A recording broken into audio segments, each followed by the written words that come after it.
Tadi saya berbicara dengan adik-adik kita di kelas 6 dan memantau penggunaan interaktif web panel. Bagaimana interaktif web panel dan bantuan Bapak Presiden dipakai untuk melatih kemampuan anak-anak kita, khususnya dalam mempersiapkan PKA. Dan tadi saya tanya kepada mereka, pasti dampak dari pemakaian interaktif web panel di sekolah. Mereka mengatakan membuat proses pembelajaran lebih menggembirakan, lebih menarik. Dan buat guru sendiri tadi diakui itu lebih mudah buat guru untuk menyampaikan materi-materi yang mungkin selama ini disampaikan lebih secara verbal, sekarang lebih visual kan. Yang kedua tadi juga saya berbicara sama anak-anaknya kelas 3 SD.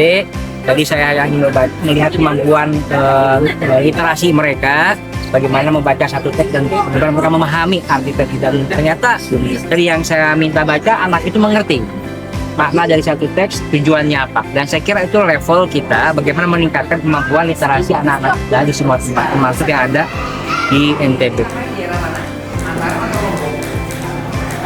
Bagaimana caranya orang dari Jakarta?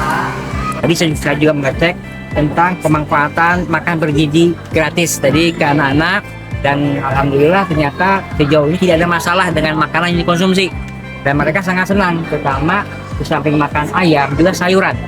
Karena apa? Selama ini banyak anak-anak kita generasi alfa yang nggak suka sayuran. Nah, saya senang di sini anak-anak kita ternyata suka sayuran dan mereka mengatakan manfaatnya adalah untuk kesehatan.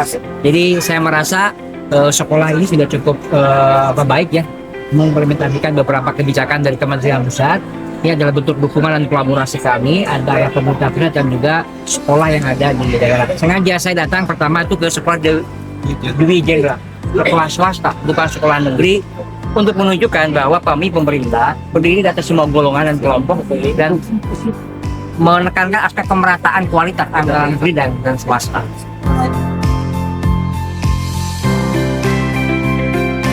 Kami dari Kementerian Pendidikan memberikan dukungan penuh ya, khususnya soal dari SDM-nya, kepala sekolah, gurunya, dan juga tentu kan desain kurikulumnya awal dari Kementerian Pendidikan ya.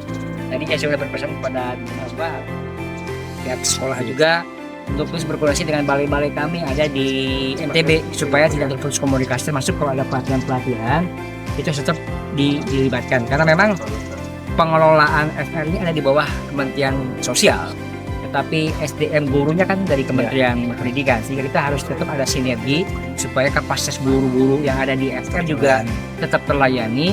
Apa yang ada kebijakan di Kementerian Pendidikan harusnya juga bisa diikuti ada yang di sekolah-sekolah rakyat, misalnya termasuk pembelajaran mendalam yang sekarang dilakukan oleh kami di Kementerian Pendidikan. Harapannya guru-guru di FR juga bisa mengikuti soal pembelajaran mendalam misalnya. Jadi ini kan memang salah satu intervensi kebijakan dari Bapak Presiden agar anak-anak kita yang tidak sekolah atau rentan putus sekolah bisa betul-betul terlayani secara baik. Ya, ini sekolah rakyat dibikin oleh Bapak Prabowo untuk menerjemahkan Pancasila sila keberapa? 5.